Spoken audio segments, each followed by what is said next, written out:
শাবান মাস, সামনে জুমা আসতেছে, সামনে জুমার দিনই দিবাগত রাত্রে হবে শবে বরাতের রাত। একদল নাক ছিটকায়, শবে বরাত বলতে কিচ্ছু নাই, ওদের পাল্লায় পড়ার দরকার নাই। বারবার এই মাস আসলে পরে আরেক বিরক্তির বিষয় আসে, যথেষ্ট পরিমাণে আছে। আমাদের যাদের প্রয়োজন আমরা করব, আর যাদের প্রয়োজন নেই তারা ঘরে বসে থাকবো। এই ধরনের ইসলাম বিদ্বেষী কোনো মনোভাব নিয়ে এগুলি প্রচার করা, মুখে বলা, ফেসবুকে দেওয়া, মোবাইলে বিভিন্ন মিডিয়ায় প্রচার করা, এটা কত বড় গুমরাহি না জানার কারণে আমাদের কাছ থেকে। এজন্য নাই, যার কাছে নাই আপনারা তো কেউ জোরদবস্তি করে নাই, দরকার নাই। যাদের কাছে এটার প্রয়োজন আছে তারা তৈরি নেন, শুধু ওই দিনের জন্য না, এখন থেকে ইবাদত গুজার হয়ে হয়ে তৈরি নেন। ওই দিনে যায়া আপনি আপনার শেষটা আল্লাহর দরবারে উজাড় করে দিবেন। সেই দিন বলা হবে তোমার আমল নামার পাল্লাটা ভারী হয়ে গেছে, আজকে তুমি খুশি না বেজার? আল্লাহর কোরআন বলে সে এত পরিমাণে খুশি হবে, সে জান্নাতের অধিবাসী হয়ে যাবে। তার চতুর্দিক থেকে ফলমূলগুলো হেলে দুলে তাকে আপ্যায়ন করতে থাকবে, তার সুখের কোনো সীমানা থাকবে না। শুধুমাত্র আল্লাহর নবী বলেন এত পাওয়ার বিনিময় শুধু হলো তার আমল নামাটা সে ভালো করে সাজিয়েছে। মিজানের পাল্লাটাকে আজকে তার আমল নামায় ভারী করে দিয়েছে। আর যদি সেই রকমটা না হয়, গুমান জীবনের মতন ঘুমিয়ে রইলেন, গাফেল রয়ে গেলেন। ওয়া আম্মা মান খাফফাত মাওয়াজিনুহু ফাউম্মুহু হাওিয়া ওয়া মা আদরাকা মা হিয়া নারুন হামিয়া।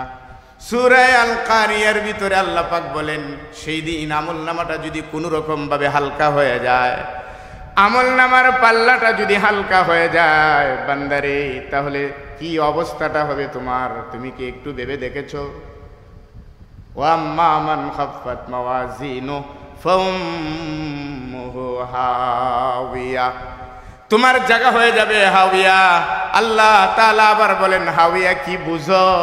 যারা আমল নামাটা ভারী করতে পারবে না, হালকা হয়ে যাবে, তাদের তো অবস্থাটা হয়ে যাবে হাওিয়া। হাওিয়াটা কি? ওয়া মা আদরাকা মা হিয়া নারুন হামিয়া।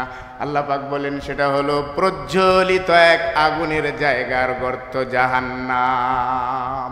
শুধুমাত্র আমল নামাটা তোমার হালকা হয়ে গেছে আজ, আর কিছু না। কারণ কিয়ামতের ময়দানে দেখার বিষয়ই হচ্ছে আমল নামা।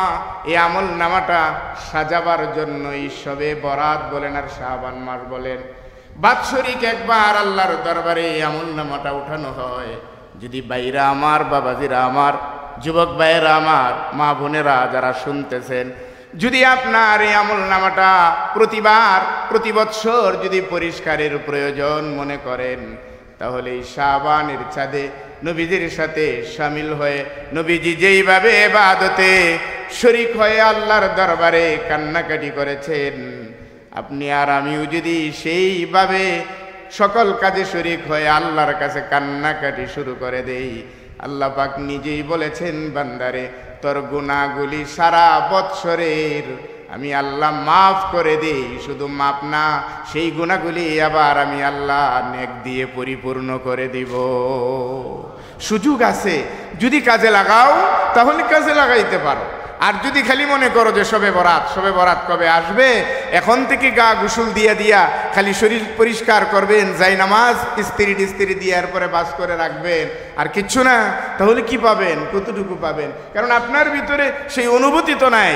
আপনার ভিতরে সেই যে এক ক্ষমার যোগ্য হওয়ার জন্য যে যোগ্যতা অর্জনের প্রয়োজন, সেটার আগ্রহ আপনার ভিতরে নাই।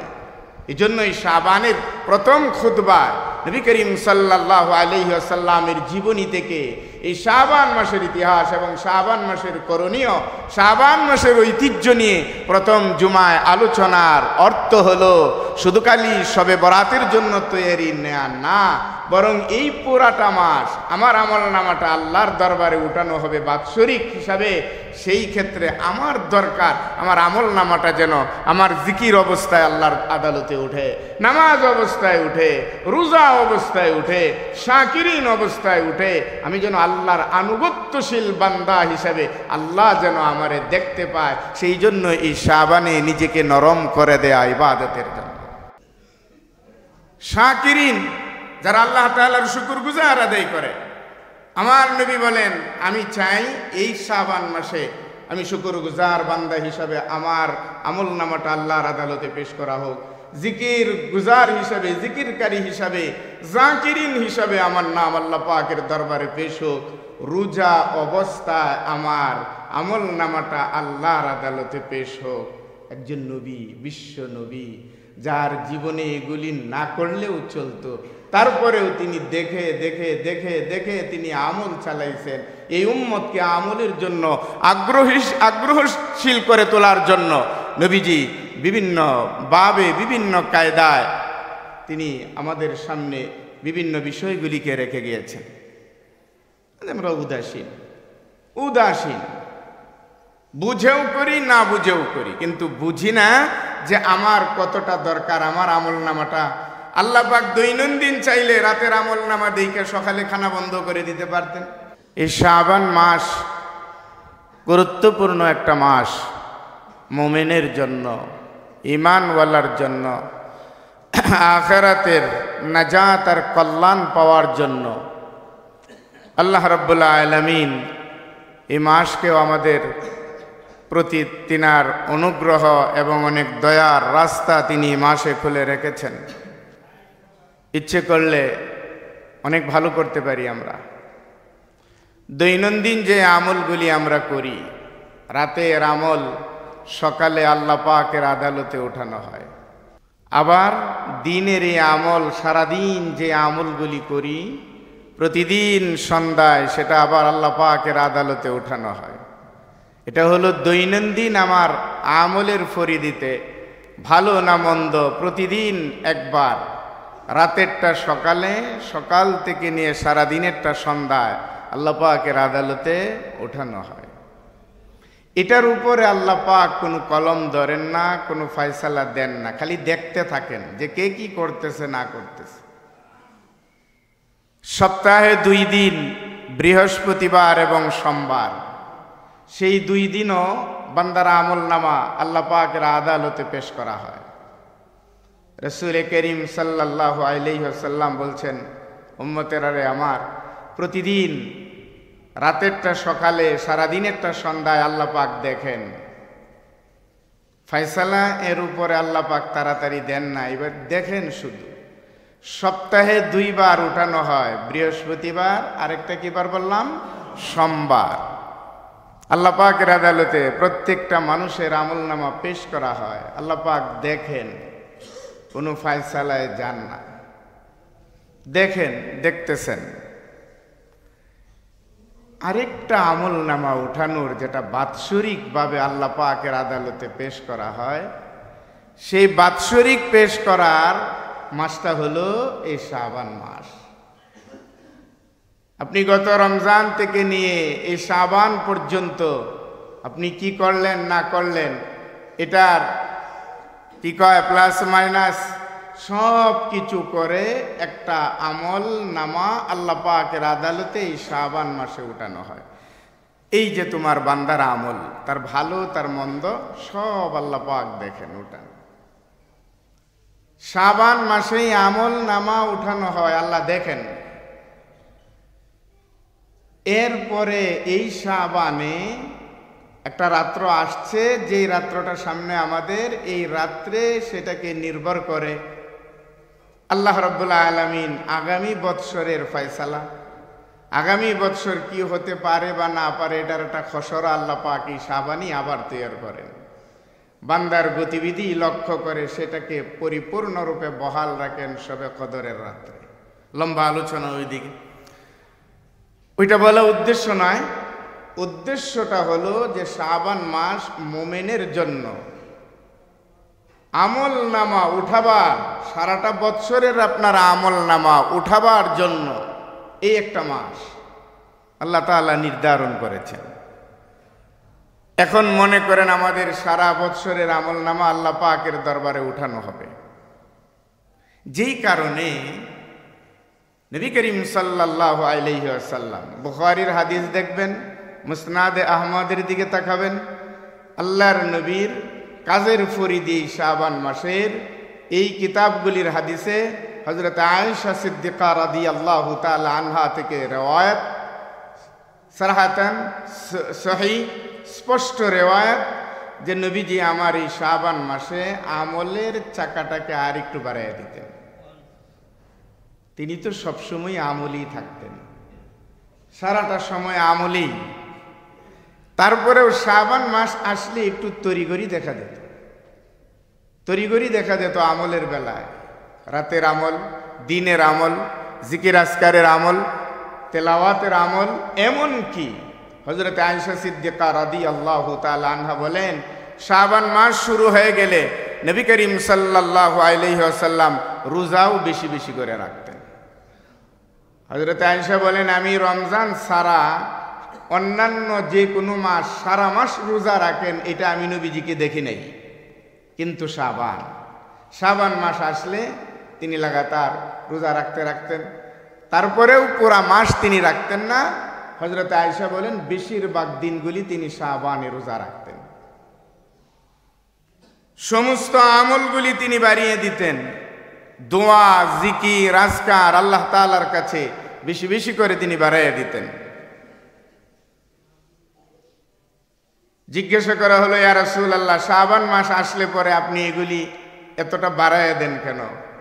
ভূমিকায় যে কথাগুলি আমি বললাম, নবীজি আমার সেই কথাগুলি তখন বললেন যে, সাহাবীরা রে আমার, এটা কি জানো, এটা হলো শাবান মাস।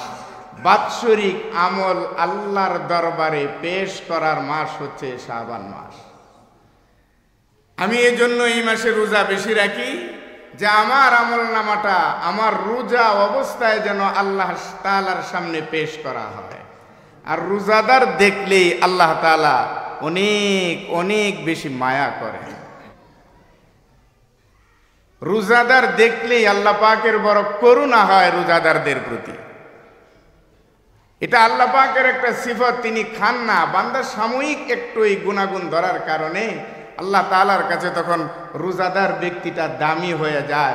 তখন আল্লাহ তাআলা বলেন, এই রোজাদার রোজা রাখা অবস্থায় আমার কাছে যা চায়, তখন আমি না দিলে আমার কাছেই লজ্জা লাগে। সুবহানাল্লাহ, সে রোজা রাখছে। নবীজি আমার বলেন, শাবানের রোজা আমি এই জন্য বেশি বেশি করে রাখি, যেন আমার আমল নামাটা আল্লাহর আদালতে পেশ করা হবে, যেন আমি একজন রোজাদার হিসাবে আছি সেইভাবে যেন পেশ হয়। আল্লাহ জাকিরিনদেরকে ভালোবাসেন। জাকিরিন কারা? যারা জিকির করে। যারা কি করে? জিকির করে। আর জিকিরের উত্তম জিকির হলো নামাজ। অনেক জিকিরকারী দেখবেন নামাজ নেই কিন্তু জিকির আছে, আছে না নাই? ওরকম পাইবেন, নামাজ নাই কিন্তু কি আছে? জিকির আছে। ওদের জাকিরিন বলা যাবে না, ওদের জাকিরিন বলা যাবে না, কারণ নামাজটা হচ্ছে সর্বোৎকৃষ্ট জিকির। সুবহানাল্লাহ বলেন, ওয়া আকিমিস সালাতা লিযিকরি। কি সুন্দর করে আল্লাহ পাক বলেন, এই আমার স্মরণের জন্য, আমার জিকিরের জন্য সবচেয়ে বড় মাধ্যম হলো নামাজ। কারণ নামাজে বান্দা যখন দাঁড়িয়ে যায়, তখন বান্দার কথার সাথে আমি আল্লাহর কথোপকথন শুরু হয়ে যায়। সুবহানাল্লাহ। এখন অনেক জাকিরিন পাইবেন, জাকির মঞ্জিল পাইবেন, জাকির দরবার পাইবেন, যেখানে শুধু খালি জাকিরিন, নারী পুরুষ একত্রে জিকির, দুই সুর একত্রে মিললে অনেক ভালো লাগে অনেকের কাছে, খুব সুন্দর জিকির করে। কিন্তু নামাজ যায়, এশারও যায়, ফজরও যায়, জিকির করতে করতে তাহাজ্জুদ তো পরের কথা, ফজরও চলে গেছে। কিয়ামত পর্যন্ত এই জিকির করলেও তারা জাকিরিন বলা যাবে না। জাকিরিন তো তারাই যারা নিজেদের জীবনে নামাজগুলিকে বাস্তবায়ন করেছে, এটা উত্তম জিকিরের পন্থা। আর যারা নামাজি হয়ে যায়, তখন তাদের জবান থেকে ঘুমাইতে গেলেও ঘুমে স্বপ্নে দেখে মানুষ আবল তাবল গায়, গান গায়। আর একজন জাকিরিন, প্রকৃত জাকিরিন যিনি, নামাজের গড়েও এরকম অনেক উপমার দৃষ্টান্ত এই জমিনের উপরে অনেক রয়েছে। ঘুমন্ত ব্যক্তি, অথচ অটোমেটিকলি তার জবান থেকে উচ্চারণ হচ্ছে লা ইলাহা ইল্লাল্লাহ, সুবহানাল্লাহ, আলহামদুলিল্লাহ, লা ইলাহা ইল্লাল্লাহু, আল্লাহু আকবার।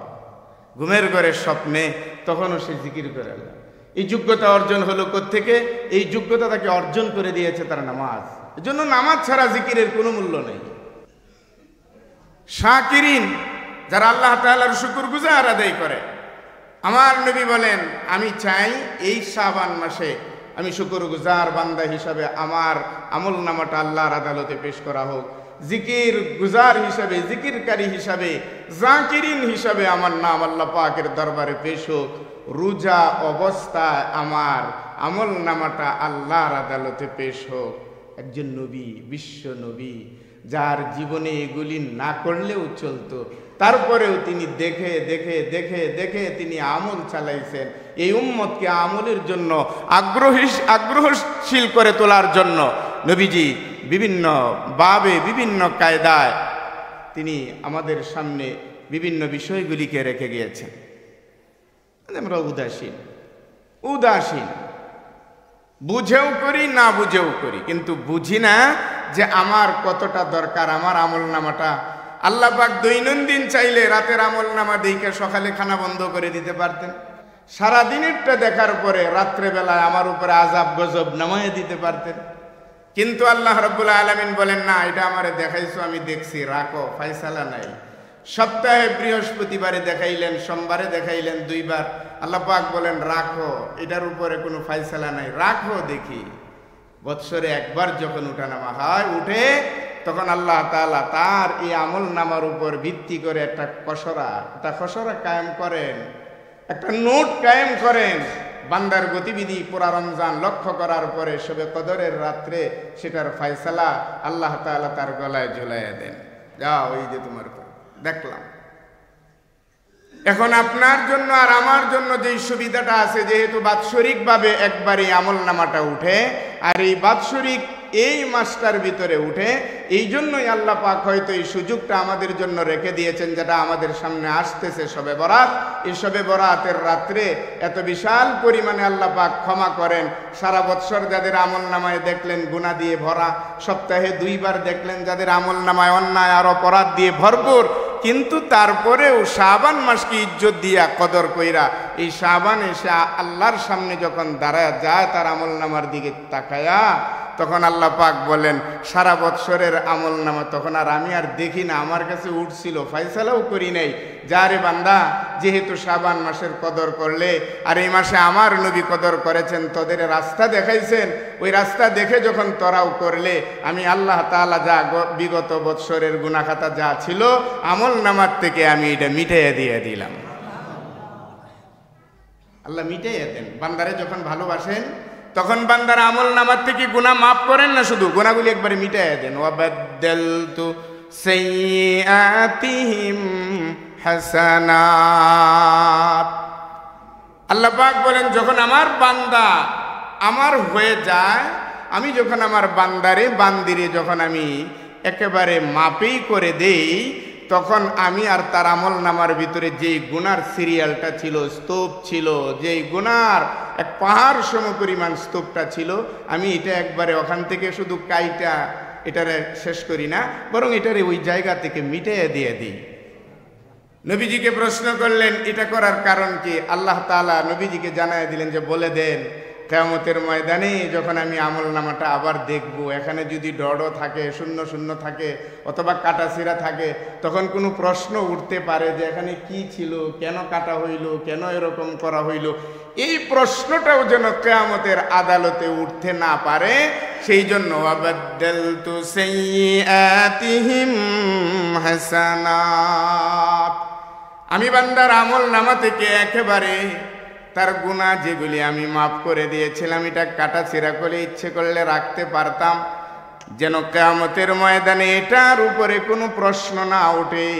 সেই জন্য আমি আল্লাহর জীবনের জন্য তার এই গুনাহগুলিকে, যতগুলি গুনাহ ছিল ততগুলি গুনাহকে আমি আল্লাহ নেক দিয়ে পরিবর্তন করে দেই। কোরআনের কথা, আমার কথা না, যেন তেন কারো কথা না, কোরআনের কথা। আল্লাহ পাক বলছেন ওয়াবাদদালতু সাইয়্যাতিহিম হাসানাত। আমি গুনার জায়গাগুলি তখন কি দিয়া পরিবর্তন করি, নেক দিয়ে পরিবর্তন করে দেই। বুঝার কোনো কায়দাই নাই যে এই জায়গার বান্দার একটা গুনাহ ছিল। আল্লাহ কতটা আমাদের জন্য দয়াশীল, আল্লাহ কতটা আমাদের প্রতি দয়াশীল। এই উম্মতের উপরে যেন কেউ চোখ তুলতে না পারে, আঙ্গুল যেন তুলতে না পারে, কেউ যেন কোনো কেলোকাল পর্যন্ত করতে না পারে। কি সুন্দর ব্যবস্থা তিনি আমাদের জন্য করেছে। অথচ এই শাবান আমার ঘুমায়ে ঘুমায়ে খাটবে। এই শাবান মাস যাবে কোন দিক দিয়ে এটা আমি টেরও পাবো না। আবার এমন কিছু মানুষ আছে এই শাবান মাস আসছে তো আসছেই, তার কাছে কোনো খবরও নাই, বেশি ভালো করে খবরও রাখবে না, কারণ খবর রাখতে গেলেই শাবানের পরে রমজান মাস। বেশি এটা খবরেরও প্রয়োজন মনে। ভাইরা আমার, বুঝি না, ঈমান এনেছি কিন্তু ঈমানের মজা কোন জিনিসের উপরে, কোন কর্মের উপরে বুঝি না। এই যে আমল নামা নিয়ে আল্লাহর রাসূলের এত ভয়, কি ভয়টা ছিল তিনার কি কোনো ভয়ের কোনো কারণ আছে? যেই নবীর সব খোলা, কিসের হিসাব, কিসের কি? সেই নবী পর্যন্ত শাবানে তিনার আমল নামাটাকে সুন্দর বানাবার জন্য বেশি বেশি করে ইবাদত করতেন। নামাজও বেশি, রোজাও বেশি, দান খায়রাতও বেশি, সর্বলাইনে জিকিরও বেশি। তিনি কৃতজ্ঞতাও বেশি বেশি করে তিনি আদায় করেছেন। শাবান মাস উম্মতের শিক্ষা দিয়েছেন, আমল নামাটা কিন্তু এই মাসে তোমার দেখা হবে, তোমার আমল নামাটারে পাল্টাও পাল্টাও। কারণ কিয়ামতের ময়দানে মানুষের কি দেখা হবে বলেন তো? কিয়ামতের ময়দানে আল্লাহর আদালতে মানুষের কি দেখা হবে? কিচ্ছু দেখা হবে না। তার সুরত, তার চেহারা, তার পদমর্যাদা, তার দুনিয়ার অবস্থান, না, কিচ্ছু না। কি দেখবেন? আমল নামা। কি দেখবেন? আমল নামাটা। আপনার চেহারা দেখা হবে না, আপনার দুনিয়ার হাইসিয়ত ওখানে মাপা হবে না, আপনার দুনিয়ার অবস্থান ওখানে উঠানো হবে না। আপনার দেখা হবে কি? আমল নামা। দেখা হবে আমল নামা। সে আমল নামা নিয়ে নবী করিম সাল্লাল্লাহু আলাইহি ওয়াসাল্লাম বড় ভীত ছিলেন। তিনি বড় ভয় করতেন, কিয়ামতের ময়দানে আমার সবচেয়ে বড় দেখার বিষয় হলো আমল নামা। আমল নামাটা শুধু দেখার বিষয় না, এই আমল নামাটা কিয়ামতের ময়দানে আল্লাহ পাক আমার গলার মালা পর্যন্ত বানায়া দিবে। প্রত্যেকের এই আমল নামাটাকে মালা বানায়া প্রত্যেকের গলায় ঝুলাইয়া দেওয়া হবে। আর কোরআনে আল্লাহ পাক বলেছেন, ইকরা কিতাবাকা কাফা বিনাফসিকাল ইয়াউমা আলাইকা হিসাবা। একটা মানুষ অন্ধ থাকবে না, চক্ষুষ্মান থাকার পরে তার এই আমল নামাটা তার গলায় ঝুলিয়ে দেওয়ার পরে বলবে, বান্দারে আমার হিসাব তো পরে হবে, তুমি তোমার হিসাবটারে নিজের মতন করে মিলায় নাও। কম্পিউটার লাগবে না, কিচ্ছু লাগবে না, গলায় ঝুলানো সেই মালার দিকে তাকালেই বোঝা যাবে আজকে আমার আমল নামা দিয়ে আমি নাজাত পাবো না, ধরা খেয়ে যাব। আমার আমল নামার ওজন অনুসারে আমার বোঝা হয়ে যাবে। ইকরা কিতাবাকা কাফা বিনাফসিকাল ইয়াউমা আলাইকা হাসিবা মান ইহতাদা ফাইন্নামা ইয়াহতাদি লিনাফসি। বান্দারে পড়ো, তোমার এই আমল নামা তোমার গলায় ঝুলে দেওয়া হলো, তোমার হাতে দিয়ে দিলাম, তোমার আমল নামাটা তুমি পড়ো। পরে পরে কি দেখবেন? ঘুমানোর জিন্দিগি দেখবেন, বেপরোয়া জিন্দিগি দেখবেন। খোদার নাফরমানিতে ভরপুর ছিল, তামাশায় জীবন কেটেছে, তাকাব্বুরের ভিতরে জীবন কেটেছে, রাসূল করিম সাল্লাল্লাহু আলাইহি সাল্লামের বিরুদ্ধে চলেছেন, এমন একটা জীবন আপনি অতিবাহিত করেছেন। সব বিষয়গুলি যখন আপনার কাছে খোলাখুলি হয়ে যাবে, তখন আপনি দেখবেন রেহাই সর্বনাশ। এমনকি আমল নামা আজ আমারে ধরে দেওয়া হলো। জীবনের ছোট্ট ছোট্ট গুণাগুলি, যেইগুলি কোনোদিন আমি বুঝি নাই, এই আদালতে আমার সম্মুখীন হতে হবে। এত ছোট্ট গুণা আমি করেছি, এত অন্ধকারে, এত নীরবে নির্জনে এই গুণাগুলি আমি করলাম। একটাবারও মনে করি নাই যে আমার এই গুনাহগুলির সাথে দেখা হয়ে যাবে। এই অপরাধ দুনিয়ার কেউ দেখে নাই। আজকে এই ময়দানে আমলনামার সাথে আমার দেখা হয়ে যাবে, আমি এটা আন্দাজও তো করতে পারি নাই, আমি তো এটা বুঝতেও পারি নাই। আমি তো ভাবছিলাম কেউ দেখে নাই, আজকে দেখি সেই গুনাহগুলিও আমার আমলনামার ভিতরে। নবীজি আমার বলেন, উম্মতের আরে কিয়ামতের ময়দানে ফয়সালা তো আমলনামার উপরে হবে। এই জন্য আমলনামাটা যত পারো ভালো করে সাজাও, ভালো করে সাজাও। দৈনন্দিন তোমার আমলের উপরে আল্লাহ তোমার আমলের খাতাটা বরবাদ করে দিতে পারতেন, কিন্তু তিনি এত তাড়াহুড়া করেন নাই। দিনের জন্য রাতে ধরেন নাই, রাতের জন্য দিনে ধরেন নাই। 2 দিন হয়ে গেল, সোমবার আমলনামা দেখে তোমারে ধরেন নাই, আবারও 3 দিন অতিবাহিত হয়ে গেল, আমলনামা দেখে তোমারে ধরেন নাই।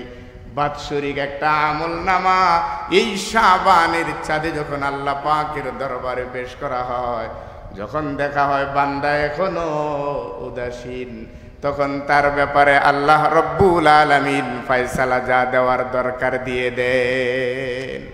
এই জন্য বৎসরের এই মাসগুলিতে আমলনামাটাকে ভালো করার, ভারী করার সুবর্ণ সুযোগ এই পুরা শাবান মাস। শুধুমাত্র শবে বরাতের রাত্রে না, এখন থেকে শুরু করে দিতে হবে। সকল আমলের ক্ষেত্রে একটু তিলাওয়াত হলো, দোয়া হবে, জিকির করলেন, দোয়া করবেন।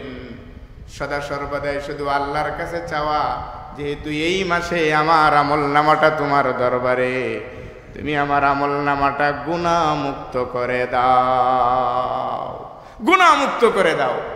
বিশ্বনবী বলেন, উম্মতের আরে আমার, তোমরা দুনিয়ায় যে বিষয়গুলির উপরে টেক লাগায়া নির্ভর করে বসে আছো, একটাও খুঁজে পাবে না, একটাও পাওয়া যাবে না। তোমার আমলনামাই কথা বলবে। আল্লাহ পাক বলেন, আমলনামা দিয়ে বলা হবে তোমারটা তুমি পড়ো। আমি আর কি পড়বো? লজ্জায় তো আমার মাথা একেবারে নিচের দিকে। কি পড়বো? কি আছে পড়া? আমলনামাটা যার ভালো হয়ে যাবে, শুধু নেক দিয়ে পরিপূর্ণ, দুনিয়ার ফুলের মালার মতন এমন সহজ হয়ে যাবে আর ঘুরবে। তার মালা থেকে, তার চেহারা থেকে নূর বিচ্ছুরিত হতে শুরু করবে। যার আমলনামাটা খারাপ হবে, এই আমলনামাটা গলায় ঝুলে দেওয়ার পরে জমিনে দশে যাবে, সে আর সোজা তাকার মতন তার সামর্থ্য আর হিম্মত থাকবে না। আর কি বুঝাতে হবে যে তোমার আমলনামাটা খারাপ? নিজেই সে বুঝবে। এজন্য আমার নবী বলেন, কোরআনের দিকে তাকাও, কিয়ামতের ময়দানে আমলনামা ছাড়া আর কিছুই হবে না। ফাআম্মা মান সাকুলাত মাওয়াজিনু ফাহুয়া ফি আইশাতির রাদিয়া। আল্লাহর কোরআন বলেছে, যদি তোমার আমলনামাটা আল্লাহ এরপরে আদালতে উঠাবেন, মিজানের পাল্লায় উঠাবেন, যদি মিজানের পাল্লাটা তোমার আমলনামা দিয়ে তুমি ভারী করতে পারো, ওই দিন তোমার চেয়ে বিজয়ী আর ময়দানে কে? আল্লাহু আকবার বলেন না, কে বিজয়ী? ফাআম্মা মান সাকুলাত মাওয়াজিনুহু ফাহুয়া ফি আইশাতির রাদিয়া ফি জান্নাতিন আলিয়া কুতুফুহা দানিয়া কুলু ওয়াশরাবু হানিআম বিমা আসলাফতুম ফিল আইয়ামিল খালিয়া। সেই দিন বলা হবে, তোমার আমলনামার পাল্লাটা ভারী হয়ে গেছে, আজকে তুমি খুশি না বেজার? আল্লাহর কোরআন বলে, সে এত পরিমাণে খুশি হবে, সে জান্নাতের অধিবাসী হয়ে যাবে। তার চতুর্দিক থেকে ফলমূলগুলো হেলে দুলে তাকে আপ্যায়ন করতে থাকবে। তার সুখের কোনো সীমানা থাকবে না। শুধুমাত্র আল্লাহর নবী বলেন, এত পাওয়ার বিনিময় শুধু হলো তার আমলনামাটা সে ভালো করে সাজিয়েছে। মিজানের পাল্লাটাকে আজকে তার আমলনামায় ভারী করে দিয়েছে। আর যদি সেই রকমটা না হয়, গুমান, জীবনের মতন ঘুমিয়ে রইলেন, গাফেল রয়ে গেলেন।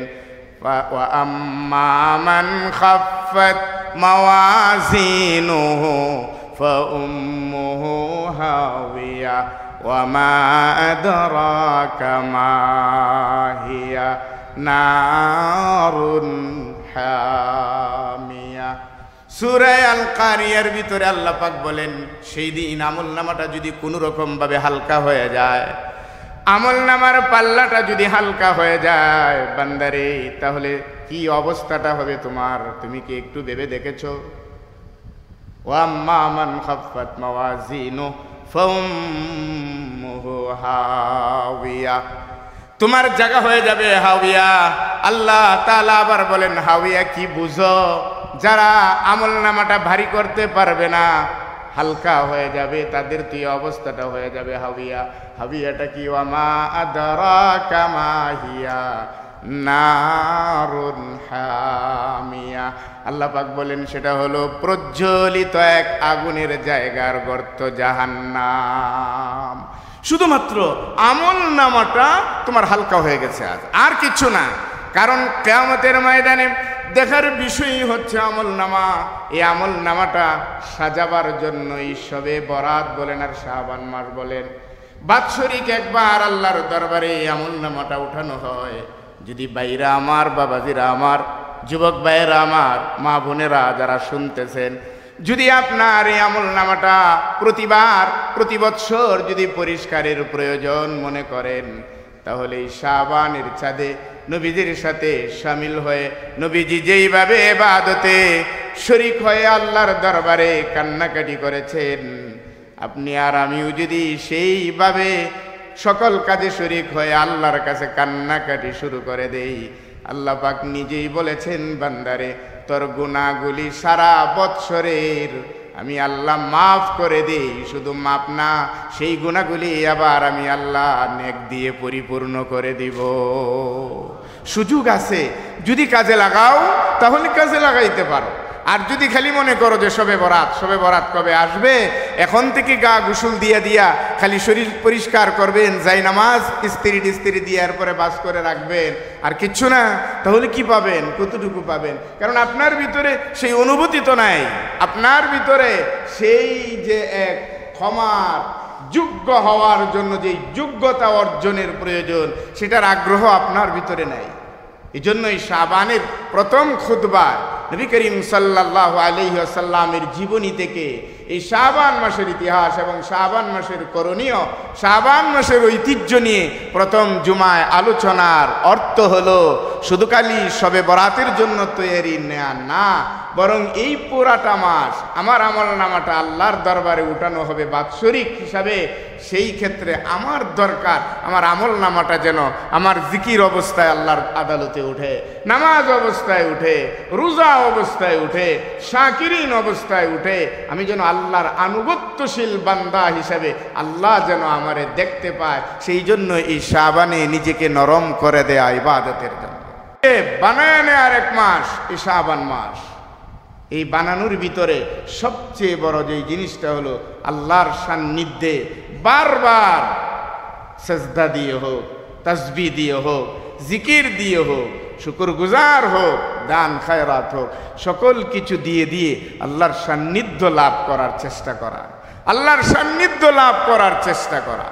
যদি এই আমলনামাটা ঠিক হয়ে যায় আর আল্লাহ তাআলার কাছ থেকে যদি চায়া পুরাই বিষয়টাকে নেওয়া যায়, তাহলে আশা করা যায় রমজান মাসটা আমার জন্য ভালো খাটবে, রমজানটা আমার বরকতের সাথে খাটবে, রমজান মাসটা হয়তো আমি যা চাই আখিরাতের ময়দানে আমি যেন হেরে না যাই, আমি যেন হায় আফসুস না করি, হাইহাতা লিমা তুআদুন, এত বেশি আফসুস যেন আমার না হয়। আমি যদি আবার ফিরে যেতাম, আবার ভালো মানুষ হতাম, এই আফসুস করে তো লাভ নাই।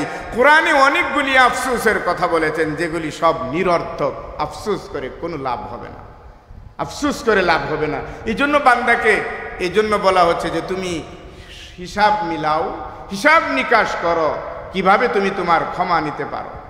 ওয়া উদিয়াল কিতাবু, আল্লাহ রাব্বুল আলামিন বলেন তোমার জন্য যেই কিতাব রেখে দেওয়া হয়েছে সেই কিতাবটাই হলো তোমার জন্য আমলনামা, এর বাকি কিছু না। এই যে দুই কাঁধে দুইজন লেখতেছে প্রতিদিন, কি লেখে? আমি যা খাই এগুলি লেখে, আমি যা কামাই রোজগার করি এগুলি লেখে, আজকে আমি কি করলাম না করলাম এটার পুরা বিষয়টাই, ভালো কি করছি এটা লিখছেন আর খারাপ কি করছি এটা লিখতেছেন। এই লেখাটা তার অটোমেটিকলি সন্ধ্যার দিকে আল্লাহ তাআলার দরবারে পেশ হয়ে যায়। যদি এটার উপরে আল্লাহ আমাকে ধরে ফেলতে, وَوُضِعَ الْكِتَابُ فَتَرَى الْمُجْرِمِينَ مُشْفِقِينَ। আল্লাহ রাব্বুল আলামিন বলেন, আমল নামা কেমন কিতাব রে, আন্দাজ করতে পারো নাই।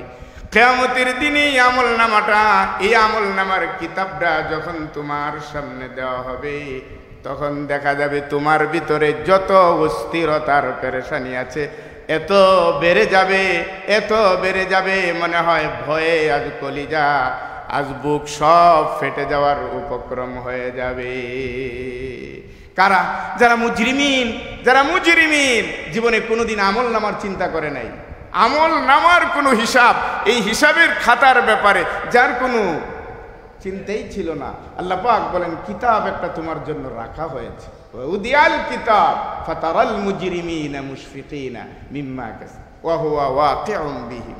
কিচ্ছু করার থাকবে না ওই দিন, কিছুই করা থাকবে না ওই দিন, শুধুমাত্র আফসোস আর আফসোস, আফসোস আর আফসোস। কি আফসোস করবেন? লা ইউগাদিরু সগীরাতান ওয়ালা কাবীরাতান ইল্লা আহসাহা ওয়া ওয়াজাদু মা আমিলু হাদিরা ওয়ালা ইয়াযলিমু রাব্বুকা আহাদা। আল্লাহ রাব্বুল আলামিন সূরা তোহার ভিতরে সুন্দর করে বলেন, বান্দারা ওই দিন আফসোস করবে, আহারে এত ছোট ছোট বিষয়গুলি আমার এই কিতাবে আল্লাহ পাক উঠায় রাখবেন, আমি এটা ভাবিও নাই। লা ইউগাদিরু সগীরাতান ওয়ালা কাবীরাতান ইল্লা আহসাহা, ছোট বড় একটাও বাদ পড়ে নাই আল্লাহর হিসাব থেকে। সব হিসাব দেখে এখানে আছে, সব হিসাব দেখে এখানে আছে, যেটা ধারণাও করি নাই যেটা আমার হিসাবে আসবে। ওয়াজাদু মা আমিলু হাদিরা, সব যখন বান্দা ঠিকঠাক দেখতে পাইবে, হ্যাঁ রাতের অন্ধকারে এটা করেছিলাম, অন্যের অগোচরে তার এই ক্ষতি করেছিলাম, এই আমি করেছিলাম, ভেবেছিলাম যেটা আমি জানি আর কেউ জানে না, কিন্তু আজকে দেখি সব তো হাজির ঠিকঠাক। আবার সেই বান্দা ওই দিন আল্লাহর আদালতে সাক্ষীও দিবে, ওয়ালা ইয়াযলিমু রাব্বুকা আহাদা। আরে আজকের এই ময়দানে যে বিচার হচ্ছে, এই বিচারের ভিতরে তো কারো উপর কোনো জুলুম করা হচ্ছে না, যেটা রাইট, যেটা সত্য সেটাই তো হচ্ছে, এখানে কোনো জুলুমও করা হচ্ছে না। বান্দা নির্দ্বিধায় সেটা সাক্ষীও দিবে। আর আল্লাহ তো জানেন না যে এখানে জুলুম তিনি করবেন। এজন্য আমার নবী বলেছেন, উম্মতের আরে আমার, কিয়ামতের ময়দানে সত্য ফয়সালা হবে তোমার আমল নামার উপরে। এজন্য আমল নামার দিকে নজর দাও। আজকে দুনিয়াতে দেখেন, টাকা পয়সা যদি না থাকে, টাকা পয়সা যদি না থাকে, মনটা খারাপ, পেরেশানি বেশি। এমন অবস্থা একসময় হয় যে টাকা নাই নাই নাই, এমন অবস্থা হয়েছে এখন দেখা যায় খানা নেই, তারপরে নিজেরটা হইলে হইতো, পরিবার পরিজন বউ বাচ্চা যারা আছে কাউরে কিছু দিতে পারি না। তখন এক পর্যায়ে যে কি করে, যে আমার এই আমল, আমার অর্থ করি এতটা হালকা হয়ে গেল, যেই কারণে আমি এতটা হালকা, এখন আমার আত্মহত্যা ছাড়া আর কোনো গতি নেই। হয়তো ফাঁসিটা নেয়, নয়তো বিষ খায়, নয়তো যেভাবেই হোক তার নিজের আত্মাটাকে পর্যন্ত সে হত্যা করতে, বিলিয়ে দিতে কোনটা বোধ করে না। কারণ তার অর্থনৈতিক এতটাই মন্দা, এতটাই হালকা যে আজকে চলার মতন কোনো সুযোগ নেই। আর যাদের আছে বিপুল পরিমাণে, খানা ফিনায় মৌজে কি এক আনন্দের জিন্দিগি করতে, সেম জিনিসটাই দুনিয়ায় আছে। আপনি মৌজে আছেন, শান্তিতে আছেন, নাই অবস্থাটা খুব খারাপ। একবারে সেম বিষয়টাই আল্লাহ পাক আখিরাতের ময়দানে রাখছেন। আমল নামাটা যদি ভারী হয় রে বান্দা, তাহলে শান্তির কোনো শেষ থাকবে না। আর যদি আমল নামাটা হালকা হয়ে যায়, তাহলে দুর্দশার কোনো শেষ থাকবে না। দুনিয়ায় খুঁজে রশি পাও, পাশি নিতে পারো, বিষ পাও, বিষ খেয়ে আত্মহত্যা করতে পারো, কিন্তু কিয়ামতের ময়দানে কি করবে? ওখানে তো ফাঁসও নিতে পারবে না, বিষও খাইতে পারবে না। আত্মহত্যার কোনো চেষ্টা করলে সেটা বিপুল হবে। ওখানে করবেটা কি? দুনিয়ার এই সেম উদাহরণ থেকে তুমি বুঝে নিতে পারো, সেই জায়গায় যেহেতু আমল নামার উপরই সব তোমার নির্ভর করবে, আমল নামাটা ভারী করো, আমল নামাটাকে ভারী করো। এই আমল নামার ব্যাপারে পিছিয়ে থেকো না। সারাদিন সারা রাত্র যেইভাবে আমার আমল লেখা হয়, সপ্তাহের প্রতিটা দিন লেখা হয়, আল্লাহর আদালতে প্রতিদিন উঠানো হয়, সপ্তাহে 2 বার উঠানো হয়। স্পেশাল উঠানোর মাস হলো মাহে শাবান।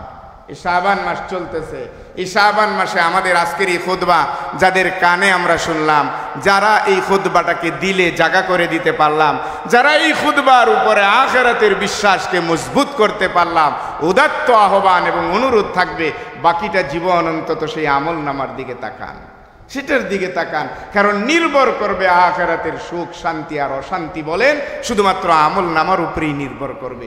এজন্য এই আমল নামাটা পরিষ্কার করাবার জন্য মাহে শাবান হলো এক বিশেষ সুযোগ। নবী করিম সাল্লাল্লাহু আলাইহি সাল্লাম যেইভাবে এই মাসে আমল বাড়াইয়া দিতেন, আসুন আমরাও কিছু আমল বাড়াইয়া দিই। বাড়াইয়া দিয়া আল্লাহ তাআলার কাছে বারবার ক্ষমা চাইতে থাকি, আল্লাহ রে বুঝি নেই, আমল নামা তো বরবাদ, আমার এই আমল নামা একদিন আমার গলায় ঝুলবে, আমি তো এটা বরদাস্ত করতে পারবো না, আমারে বাঁচাও, আমারে বাঁচাও, আমারে বাঁচাও। আল্লাহ পাক বলেন, বান্দা যখন এইভাবে নিজেরে বুঝে আর আমি আল্লাহর দরবারে পেশ করে, তখন আমি কি করি? বাদদালতু সাইয়্যাতিহিম হাসানাত, আমি তার গুনাহগুলি মাফ করি এবং চিরদিনের জন্য এমনভাবে মাফ হয়ে যায় যে গুনার জায়গায় কোনো শূন্যতা না রেখে সেই শূন্য জায়গাগুলিও আমি আল্লাহর ফজল ও করমে আমি নেক দিয়ে পরিপূর্ণ করে দিই। এজন্য এই মাসে আমাদের আমলের দরকার আছে না নাই? আছে, বিপুল পরিমাণে আছে। নিজেরাও করব, বাসা বাড়িতেও সকলকে আমলের দারমোদার বানাই, আমলের দারমোদার বানাই। আমল ছাড়া কোনো গতি নেই, আর বেহুদা আমলে কোনো লাভও নাই, ফায়দাও নাই। আমল করবেন, বুঝে করবেন, জেনে করবেন, শুনে করবেন। বেহুদা জিন্দিগি বানায়েন না, বেহুদা জিন্দিগি বানায় কোনো লাভ নেই, আফসোস আরো বেড়ে যাবে, আরো মাত্রা বেড়ে যাবে। শাবান মাস, সামনে জুমা আসতেছে, সামনে জুমার দিনই দিবাগত রাত্রে হবে শবে বরাতের রাত। একদল নাক ছিটকায়, শবে বরাত বলতে কিচ্ছু নাই, ওদের পাল্লায় পড়ার দরকার নাই। বারবার এই মাস আসলে পরে আরেক বিরক্তির বিষয় আসে, যথেষ্ট পরিমাণে আছে। আমাদের যাদের প্রয়োজন আমরা করব, আর যাদের প্রয়োজন নেই তারা ঘরে বসে থাকবো। এই ধরনের ইসলাম বিদ্বেষী কোনো মনোভাব নিয়ে এগুলি প্রচার করা, মুখে বলা, ফেসবুকে দেওয়া, মোবাইলে বিভিন্ন মিডিয়ায় প্রচার করা, এটা কত বড় গুমরাহি না জানার কারণে আমাদের কাছ থেকে। এজন্য নাই, যার কাছে নাই আপনারা তো কেউ জোরদবস্তি করে নাই, দরকার নাই। যাদের কাছে এটার প্রয়োজন আছে তারা তৈরি নেন, শুধু ওই দিনের জন্য না, এখন থেকে ইবাদত গুজার হয়ে হয়ে তৈরি নেন। ওই দিনে যায়া আপনি আপনার শেষটা আল্লাহর দরবারে উজাড় করে দিবেন, আল্লাহ তাআলা দেখবেন। আমাদের আগামী জুমা আবার দিবাগত রাত্রে শবে বরাত। শবে বরাতের রাত্রে করণীয় কি, যেহেতু আরেকটা জুমার আলোচনা সামনে রয়েছে, সেই জুমার আলোচনা হবে।